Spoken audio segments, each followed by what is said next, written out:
Hello students, welcome back to study with Deep YouTube channel. And आज के इस video में हम लोग देखने वाले हैं क्लास 9 साइंस के हाफ ईयरली के क्वेश्चन पेपर को। गाइस, ये क्वेश्चन पेपर आप सभी के लिए बहुत ही ज़्यादा इंपॉर्टेंट होने वाला है, क्योंकि इस क्वेश्चन पेपर में जो भी क्वेश्चन दिए गए हैं वो एग्जामिनेशन पॉइंट ऑफ व्यू से बहुत ज़्यादा इंपॉर्टेंट है। इस क्वेश्चन पेपर से आपको दो चीज़ें करनी है। पहले आपको ये समझना है कि किस प्रकार के क्वेश्चन इस साल पूछे जा रहे हैं, और दूसरा आपको इससे प्रैक्टिस करना है और अपना ही टेस्ट करना है कि आपको इसमें से कितने क्वेश्चन आते हैं और कितने क्वेश्चंस का आंसर आप नहीं जानते हैं। चीटिंग मत कीजिएगा, पहले खुद से सॉल्व करने की कोशिश कीजिएगा।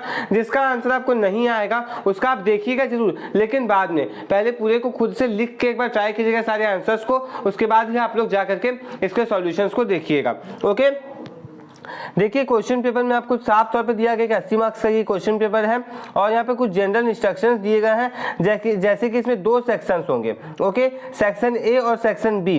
क्वेश्चन नंबर 1 और 2 जो है सेक्शन ए में वो 1 मार्क वाले क्वेश्चन हैं। इसको आपको वन वर्ड और 1 से 1 सेंटेंस में आपको इसका आंसर देना है। क्वेश्चन नंबर यहाँ पे इंस्ट्रक्शन 4 है कि क्वेश्चन नंबर 3 से क्वेश्चन नंबर 5 तक के जो क्वेश्चन है सेक्शन ए में वो 2 मार्क्स वाले क्वेश्चन है। इसमें आपको 30 वर्ड के अंदर आंसर दे देना है। क्वेश्चन 6 से 15 जो सेक्शन ए के अंदर है वो 3 मार्क्स वाले हैं, और फिर इसमें आपको 50 वर्ड के अंदर आंसर देना है। सेक्शन ए के 16 से 21 तक के क्वेश्चंस 5 मार्क्स वाले हैं, और इसका आपको 70 वर्ड में आंसर देना है। 22 से 27 सेक्शन बी में ये प्रैक्टिकल स्किल्स पे बेस्ड है, और आपको यहाँ पे इसके 2 मार्क्स मिलेंगे प्रत्येक क्वेश्चन के लिए। तो सेक्शन ए की अगर हम लोग यहाँ पे बात करें तो सेक्शन ए में आपको वेलोसिटी टाइम ग्राफ सबसे पहले बनाना है यूनिफॉर्म एक्सीलरेशन के लिए। नेक्स्ट है कि एपिडेमिक्स क्या होता है, ये आपको यहाँ पे बताना है। थर्ड क्वेश्चन है what is unsaturated solution, how can you make the saturated solution as super saturated. Unsaturated solution क्या होता है और आप सैचुरेटेड सॉल्यूशन को सुपर सैचुरेटेड कैसे बना सकते हैं। इसी क्वेश्चन में आपको और करके दिया गया है a sample of water under study was found to boil at 102 degree Celsius at normal temperature and pressure, is the water pure, will this water freeze at 0 degree Celsius. बोला गया है कि एक सैंपल था वाटर का, देखा गया कि वो 102 डिग्री सेल्सियस पर बॉयल होता है। ओके, एट नॉर्मल टेम्परेचर और प्रेशर। क्या ये वाटर प्योर है और क्या ये वाटर 0 डिग्री सेल्सियस पर फ्रीज हो पाएगा, ये आपको यहाँ पे पूछा गया है। अब देखिए यहाँ पे आपको ना सारे क्वेश्चंस रीजनिंग टाइप के देखने को मिलेंगे शुरुआत में, उसके बाद आपको थ्योरेटिकल क्वेश्चन जिसका आपको थ्योरी के टाइप में आंसर लिखना पड़ता है वैसे क्वेश्चन भी होंगे। लेकिन हाँ, अब जो CBSE क्या कर रहा है ना कि रीजनिंग टाइप के क्वेश्चन ज़्यादा पूछ रहा है, जैसे कि असर्शन रीजन टाइप क्वेश्चन हो गया, तो उस टाइप के क्वेश्चन का आपको ज़्यादा से ज़्यादा प्रैक्टिस करना है। रटने से काम नहीं चलेगा, जब तक कुछ कॉन्सेप्ट नहीं होगा आप आंसर्स को नहीं लिख पाएंगे। इस बात पे फोकस कीजिएगा, इसलिए चैप्टर को बिल्कुल डीप में जाकर के आप पढ़ा कीजिए आप लोग। क्वेश्चन नंबर 4 देखिए क्या बोला गया है कि रेखा जो है नेचुरल गैस कंप्रेसिंग यूनिट में जाती है, और वहाँ पे देख रही है वो जाकर के कि कुछ स्पेशल कंडीशंस के अंदर गैसेस को लिक्विफाई किया जा सकता है। अपने एक्सपीरियंस को वो अपने फ्रेंड को बताती है तो वो कंफ्यूज हो जाती है।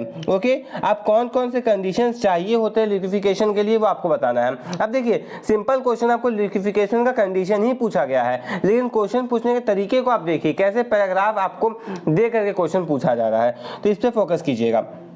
नेक्स्ट आता है कि कंपाउंड और मिक्सचर के बीच में 2 पॉइंट ऑफ डिफरेंस आपको यहाँ पर बताने हैं।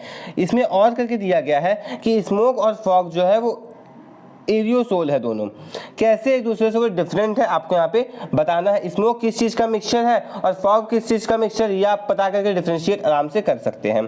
अच्छा, अभी देखिए फिजिक्स का एक क्वेश्चन आ गया है और ये न्यूमेरिकल है। An object of mass 2 kg, 2 kg का एक ऑब्जेक्ट है, वो 4 मीटर पर सेकेंड के वेलोसिटी से चल रहा है along a surface of a vertical wall। कितना फोर्स चाहिए होगा कि वो उतने ही वेलोसिटी से चलते रह जाए, ये आपको यहाँ पर पूछा गया है। A car having a mass 700 kg is moving at a speed of इतना kilometre per hour, on applying brakes its speed reduced to इतना in 10 सेकेंड। यानी देखिए आपको इनिशियल स्पीड दे रहा है, फाइनल स्पीड दे रहा है, टाइम दे रहा है, आपसे पूछ रहा है कि फोर्स आपको बताना है। अब एक्सीलरेशन निकाल लीजिए, आपका काम बन सकता है। यहाँ पर मैं ज़्यादा हिंट आपको नहीं दूंगा, थोड़ा हिंट में क्वेश्चन में दूंगा। देखिए न्यूमेरिकल टाइप का क्वेश्चन, और मैं आपको बताना चाहता हूँ कि ये जो आपका न्यूमेरिकल है ना गाइस, ये वाला जो इस टाइप का जो न्यूमेरिकल है जिसमें मोमेंटम, फाइनल वेलोसिटी, आपका एक्सीलरेशन, ये सब निकलवाया जाता है। इस टाइप का न्यूमेरिकल हर एक एग्जामिनेशन के लिए बहुत इंपॉर्टेंट होता है। मैं फिर से बोल रहा हूँ, मैं ये नहीं कहूँगा कि आपके पास सारे के सारे क्वेश्चंस आपके एग्जामिनेशन में आ जाएंगे, लेकिन हाँ लगभग स्कूल का जो क्वेश्चन पेपर का पैटर्न होता है, टाइप ऑफ क्वेश्चंस जो होते हैं वो अक्सर सेम होते हैं, तो आपके क्वेश्चंस इसमें से हो सकते हैं। हो सकता है बहुत सारा क्वेश्चन मिले, हो सकता है कम क्वेश्चन मिले, आपको हिंट मिलेगा किस टाइप का क्वेश्चन आ रहा है। नेक्स्ट है यहाँ पर देखिए क्या बोला गया है, list down the type of cell present in fluid connective tissue. किस टाइप के सेल फ्लूइड कनेक्टिव टिश्यू में प्रेजेंट होते हैं ये आपको यहाँ पे बताना है। During arm wrestling participants put their arms on table and wrestle with the palms if the force exerted by both player is equal where the balance force acting. अगर दोनों इक्वल फोर्स लगाएंगे तो बैलेंस फोर्स किधर की ओर काम कर रहा होगा, ओके, और किधर एक्शन रिएक्शन पेयर नॉर्मल जिसको हम लोग बोलते हैं वो किधर काम कर रहा होगा, ओके, ये आपको यहाँ पे बताना है। नेक्स्ट क्वेश्चन है, suppose an astronaut lands on the moon and drops an object from height of इतना surface from the surface, how much time will it take to reach the moon surface.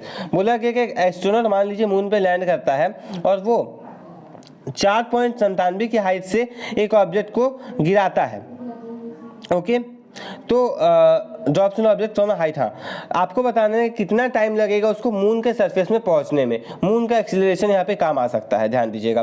Name the names of tissue that has power of division. कौन कौन से tissue divide हो सकते हैं ये आपको बताना है। सारे सब टाइप्स आपको टिश्यू के बताने हैं with the help of relevant diagram. जहाँ डायग्राम लगेगा बायोलॉजी में वहाँ आपको डायग्राम लगाना पड़ेगा, नहीं लिखना, डायग्राम बनाना पड़ेगा लिखने के साथ साथ। नेक्स्ट आता है right a short note of sclerenchyma. आपको स्क्लेरेनकाइमा पे शॉर्ट नोट लिखना। देखिए 3 मार्क्स के क्वेश्चन किस टाइप के हैं। अब ऐसा हो सकता है आपके एग्जामिनेशन में क्या किया जाए ना कि 2 क्वेश्चन को, जैसे मान लीजिए यहाँ पे 11 और 12 जो है, इस दोनों को क्लब करके 5 मार्क्स में पूछ लिया जाए। हो सकता है कि आपको इस जो यहाँ पे 3 मार्क्स में है इसे आपको 2 मार्क्स में पूछ लिया जाए, 2 पॉइंट्स पूछा जाए। तो आपको बस यहाँ पे हिंट लेना है कि किस प्रकार के क्वेश्चन जो है वो आ रहे हैं।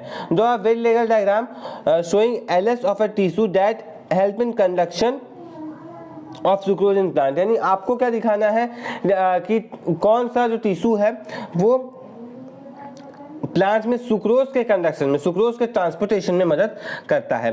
उसके बाद मस्कुलर टिश्यू के बीच में आपको डिफरेंशिएट करना है 2 पॉइंट्स के साथ। नेक्स्ट आता है describe the various separation techniques used to separate a mixture of camphor salt and soil. क्या बोला गया, आपको डिफरेंट या फिर वेरियस सेपरेशन टेक्निक्स बताने हैं जिससे हम लोग कैम्फर सॉल्ट और सॉइल के मिक्सचर को सेपरेट आउट कर सकते हैं, ओके। डिफरेंट आपने प्रोसेसेस पढ़े हैं, सभी को लिखिएगा, मिनिमम 3 तो लिखना ही पड़ेगा। नेक्स्ट आता है compare solution suspension and colloids in term of stability and filterability और टिंडल इफेक्ट। यानी देखिए आपको यहाँ पे डिफरेंशिएशन में आपको 3 पॉइंट्स यहाँ पे दिए गए, स्टेबिलिटी, फिल्टरेबिलिटी और टिंडल इफेक्ट। तो आपको अक्सर 3 मार्क्स, जितना मार्क्स का क्वेश्चन होता है उतना ही मार्क्स का आपको जो है पॉइंट पर, यानी मार्क्स उतना ही आपको पर पॉइंट मिलता है। जैसे 1 पॉइंट लिखेंगे तो आपको 1 मार्क्स मिलेगा, दूसरे पॉइंट में दूसरा मार्क्स, इस प्रकार से आपको मार्क्स दिए जाते हैं। अच्छा, आइए 16 क्वेश्चन देखा जाए। 16 में आपको स्टेट करना है यूनिवर्सल लॉ ऑफ ग्रेविटेशन क्या उसे बताना है, उसका एक्सप्रेशन होता है वो आपको देना है। आपको बोला गया कि एसआई यूनिट लिखिए यूनिवर्सल ग्रेविटेशन कांस्टेंट जी का। और नेक्स्ट देखिए एक वेट जो है, एक बॉडी का जो वेट है वो 15 न्यूटन है अर्थ पे, तो मून पर उसका वेट कितना होगा ये आपको यहाँ पर बताना। 5 मार्क्स का, ये तीनों क्वेश्चन कंबाइन करके आपका 5 मार्क्स का है, ध्यान दीजिए। नेक्स्ट आइए आगे 17 क्या है, ball is throne upward, ball को ऊपर फेंका गया 20 मीटर पर सेकंड की वेलोसिटी से। आपको मैक्सिमम हाइट कितना वो अटेन करेगा ये आपको बताना है, नेट डिस्प्लेसमेंट बताना है और टोटल डिस्टेंस वो कितना कवर करेगा ये बताना है। उसके साथ साथ ये 5 मार्क्स का क्वेश्चन है, इसलिए आपको यहाँ पर यूनिवर्सल ग्रेविटेशन कांस्टेंट और एक्सीलरेशन ड्यू टू ग्रेविटी, बड़ा जी और छोटा जी में आपको डिफरेंशिएट भी करना है, ओके। ये दोनों मिलाकर के आपके 5 मार्क्स के हैं, 3 और 2 आप यहाँ पर मान सकते हैं। नेक्स्ट आता है 18th question, comment on the following statement. Evaporation cooling लाता है, क्यों?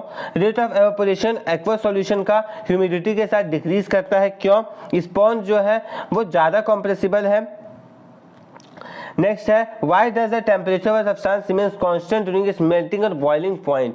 मेल्टिंग और बॉइलिंग पॉइंट के दौरान किसी सब्सटेंस का टेम्परेचर कांस्टेंट क्यों रहता है। And for your kind information guys, ये क्वेश्चन बहुत बहुत बहुत बहुत पॉपुलर है, हर एग्जामिनेशन में आपको देखने को मिल जाएगा।